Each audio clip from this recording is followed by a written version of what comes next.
Thank you very much. They asked me to keep it short because there's a lot going on, so don't screw up. Thank you very much for having me. It's been a pleasure. Now, I'm overwhelmed. I really am, and you've taken me off my game here with these platitudes and introductions. I was just sitting here in my seat, and some reporters from newspapers who have early deadlines came up and started asking me some questions. And among those questions was, so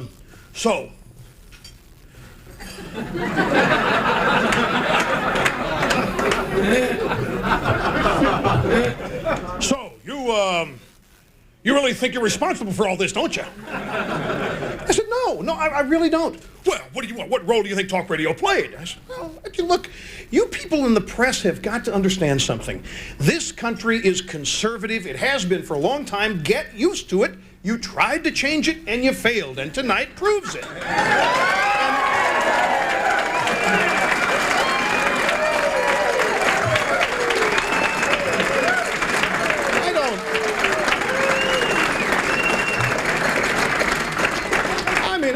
I don't mean to be confrontational here.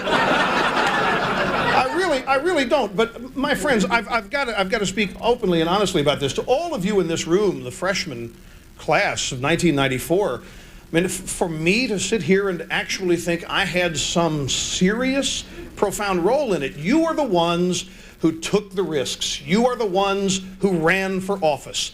You are the ones who raised the money. You're the ones who took the flack. You're the ones who took the heat. I mean, I'm just a media guy who happens, and this is a key, and I think that all of you should never forget this, because these reporters who asked me questions about talk radio were all trying to say, in a roundabout way, that I took a bunch of brainless people and converted them to mind-numbed robots, and every day would send out code in my show that would force them to march to the polls on November the 8th and pull the lever I wanted them to pull. And the fact of the matter is that's not what's happening. There may be some talk show hosts who do that, and there may be some talk shows. I don't think they're the majority. I think that the reason you're sitting here tonight and liberals aren't is that you understand that the American people are intelligent, they are aware, they care, and they know what's going on, and they are not a bunch of mind-numbed robots. They may have been at one time and have awakened from it now. And what happens on talk radio is real simple.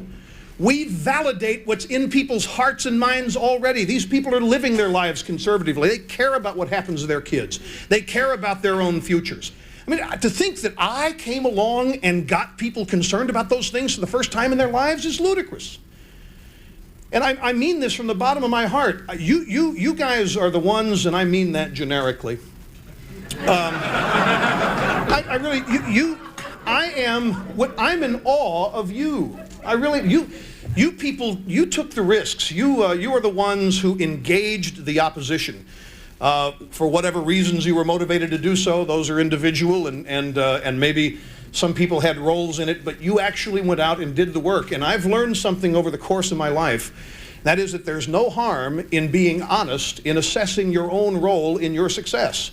Too many people want to apologize for their success. Too many people want to overdo the humility, but I don't think you should, because this is a profound achievement. You've been told it's historic, and I'm not going to go into that, but it really is, and I am just flattered beyond my ability to express it, to even be considered a part of it by you. I am amused that the press is so concerned about me, but I am flattered beyond all of my ability to express, to be here tonight and to be spoken to and about as you all have. So please accept from me my heartfelt thanks as an American citizen for you doing what you've done and for wanting to do what you do.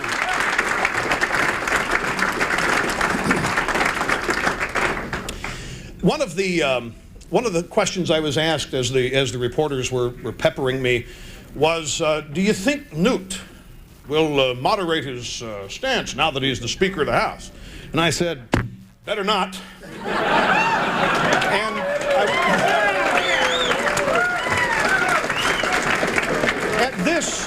at this juncture, I want to get into just. By the way, I was told to give you some advice about the media. You don't know how small I feel giving you advice, but I'll be glad to anyway since I've been asked to. The first thing I'd like to tell you, you're coming into the beltway, inside the beltway. And as we're all human beings, and we all are susceptible to human nature, and we all want to be liked, we all want to be loved, and you all want to live in surroundings which are not hostile. But inside the beltway, for people like us, this is not possible. And so sometimes to avoid the hostility, we say things and then begin to do things designed to gain the approval of those who are hostile toward us. I want to warn you against it. I want to warn you, you will never ever be their friends. They don't want to be your friends. Some female reporter will come up to one of you and start batting her eyes and ask you to go to lunch. And you'll think, wow, I'm only a freshman. Cokie Roberts wants to take me to lunch. I've really made it. Seriously, don't fall for this. This is not the time to get moderate. This is not the time to start trying to be liked. This is not the time to start gaining the approval of the people you've just defeated. No offense, Cokie. I use Cokie generically. It could be anybody. I don't mean to single her out. I really don't. But in all candor, folks, it's a thing that I think is crucial because a lot of people are looking for, in the people who voted for you are looking for action. Everybody's euphoric, but if you stay rock-ribbed, devoted, in almost a militant way to your principles, you'll continue to be sent back here until your term limited out. And they'll love you for as long as you're here. But if you start trying to get, it's a simple trap. Everybody thinks that because you're conservative, you're an extremist. It's just in the Bible inside the Beltway. So now, that's the whole point of that question. You think Newt will moderate his tone? And the same thing about you. Well, you think these people, they got elected, but now they're going to moderate themselves. I would just urge you to avoid doing so.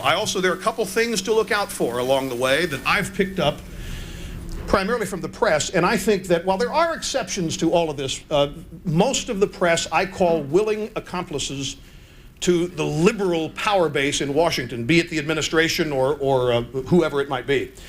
And right now, the things that you care about most and the things that you've been sent here to do are being called a war on the poor.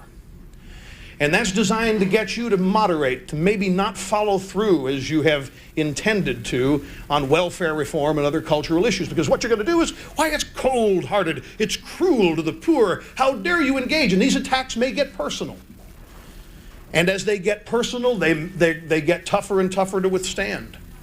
They get tougher and tougher to take. Because I bet you individually, all of you just like I am, nobody who ever met me, and there are exceptions to this too, of course, but nobody ever met me really hates me. Nobody dislikes me, and I bet most of you people are that way too. But boy, you get out there and talk to liberals and you are all hated. We are all despised simply because you're conservative. They don't even know you personally. And if you think it's anything less than that, please don't. I mean, never. I think now are going to be the targets. I told the members of the press who were asking me, I think for the next 2 years, you and Newt and whoever the presidential nominee is are going to be the recipients of the biggest media anal exam there has ever been in American history. Because, I mean, Clinton's had his had his, and it's get even time, folks. Because what you've done has angered, they've upset the apple cart. They still haven't yet figured it out. Illustration, 3 weeks ago, Washington Post, Jack Anderson column. I'm reading it in my home, minding my own business, offending nobody at that moment. and well, here's another thing. Say what you believe with passion and bravado, and you're going to offend half the people who hear it by virtue of statistics. You can't let that bother you. You got to look at that as a definition of effectiveness. Now, I'm not talking about personally offending somebody. I'm talking about offending them politically. That's going to happen, and you can't avoid it. And you have to learn to take that as some measure or some side of success, because it means you're doing something. I'm reading this Jack Anderson piece, and it's all about secret meetings in the Oval Office and in Hillary Clinton's office about me. They're trying to come up with a liberal version of me. They're scouring America looking for some liberal host who can automatically end up on 660 radio stations. And I'm saying, if this were reversed, if this were Nixon, the Nixon White House, and there was some liberal host out there with 660 radio stations, and the White House was trying to find some answer to it, can you imagine what they would be saying about it? Hardly anybody mentions this one. And I think it's amazing because it illustrates that they don't know what's happened to them. They still think in the White House. Here's another illustration. The president's going to go help Boeing build airlines so he can better understand what Americans, a guy who's never held a job in his life, they're going to send him to the Border Patrol. They're going to have him ride around with New York cops. They still think that all this was PR. From Reagan on down to now, people fell for slick marketing and packaging. Oh, it couldn't be the substance of ideas that happened here. Everybody knows that nobody thinks conservatives have a brain. They think that they can just pluck some liberal out of the sky and put him on the radio and create a bunch of liberal mind-numbed robots. They haven't figured out that it's their ideas that beat them. They haven't figured out that it's the things they stand for that beat them. And you've got to continue to stand for them. I heard on the way over here, by the way, that they've come up with a new nominee for Surgeon General. Pee Wee Herman is...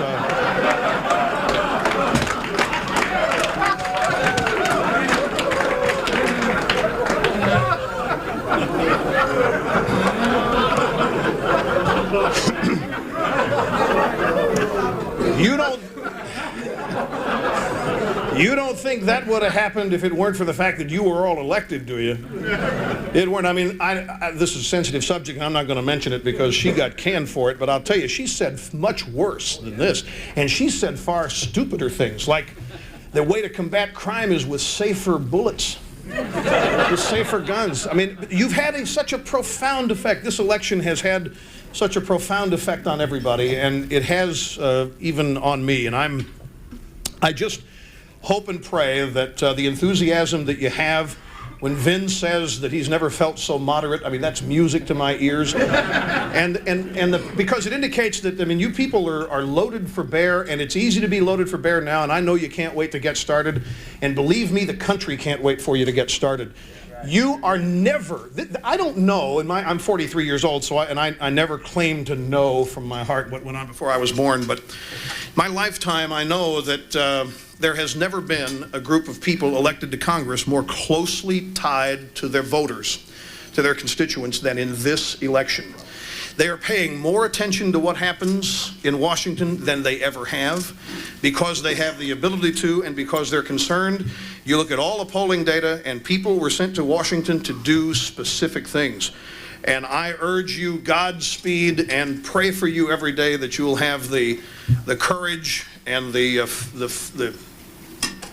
just the temerity to go ahead and stick with it and get it done, because there's so many people pulling for you, praying for you, and hoping for you. I also, or how are we doing on time? I've found, you know, there's been a lot of controversy. No, cut you off. Well, I know, but I don't want to overdo. You know, I'm very cognizant here. I share, and I'm not very comfortable talking about myself, Vin. I don't do it very much, and so.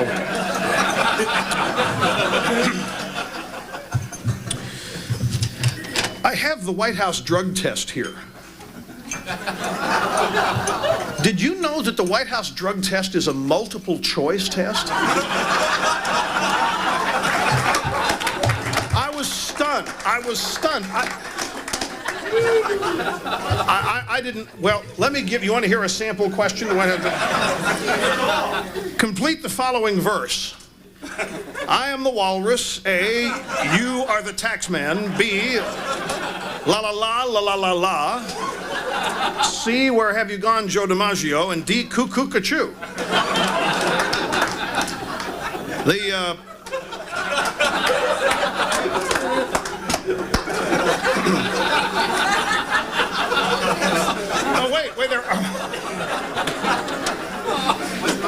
The best reason for not deploying troops to seal off the Mexican border is A, cheap grass. B, cheap cocaine. C, more cheap grass. D, all of the above. Number 11, what's your idea of a good road trip? A, Lauderdale for spring break, Colorado for a couple cases of Coors, New Orleans for Mardi Gras, or Los Angeles for a haircut. Only two more. Which of the following is not a narc? A, the FBI agent. B, a DEA agent. C, a customs agent. D, associate attorney general.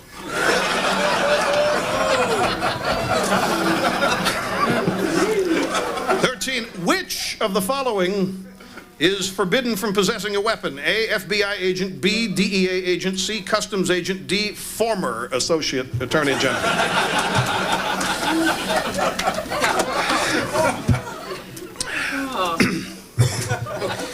My friends, I'm gonna yield the podium here because I want to yield to my good friend Bill, who has meant more to me than practically anybody I've known in my life, as have all of you. I want to be honest with you about something, because this has been a very heady thing for me tonight.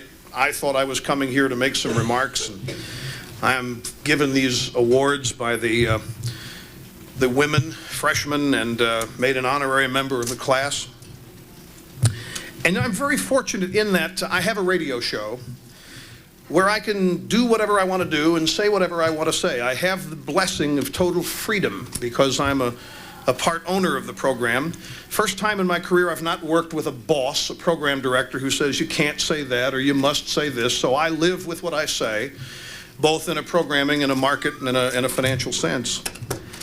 And I have grown up in this country at a time where the real pioneers of the conservative movement were sweating and slaving in basements, and they were heaped with scorn, and they never enjoyed the power base that those of us who are alive today have enjoyed. Without the early pioneers of conservatism and the brilliant intellectuals and the foot soldiers all working together who had produced some of the most marvelous things to read, some of the most brilliant thoughts to digest, and I wouldn't be where I am. And I never forget those who have really contributed to all the success that I've had. And I look at myself as simply someone who absorbs as much as I can, and then I have the freedom to simply replay it. And if I have an ability to do so in a way that makes it interesting to people who otherwise wouldn't care, then that's icing on the cake and it's a bonus. But I really mean from the bottom of my heart, and all of you out watching on C-SPAN, that I stand here today and accept all these nice things that have been said about me because of everybody else who has helped to make me what I am, and who has provided me or have provided me with the tools that I have at my disposal every day, from the things I believe in my heart to the ability to express it in a persuasive way. Mr. Bennett has been crucial in this area. I do not have, for example, a college education. Could have, I just chose not to. I was in radio and loved it and thought the formal education was something that would tie me back and hold me. And frankly, I'm glad, because I probably would have gone to an institution policed by a bunch of liberal tenured professors, and I would have been all screwed up. By the way, can I say something? Let me give you one more piece of advice. Please, whatever you do, leave some liberals alive. I think we should have at least on every college campus one communist professor and two liberal professors, so we never forget who these people are and what they stand for. We can always show our children what they were and what they want. Living fossils, ladies and gentlemen. Keep them living fossils. But seriously, you have all played such a role, and you don't know it, in making me what I am. I am thrilled and awed beyond my ability to express it, to tell you how much I appreciate it and how much I love you for what you've done, how much I hope that you have success. And I'll be doing exactly what I've been doing right along with you, and I can't wait to get started myself. But thank you. You're the ones who are the true heroes. You're the true revolutionaries. Don't get tired of hearing it, because it's true. It's truly historic. And I'm just fortunate as I can be to be alive when all this happened. Thank you very much for having me here. Appreciate it.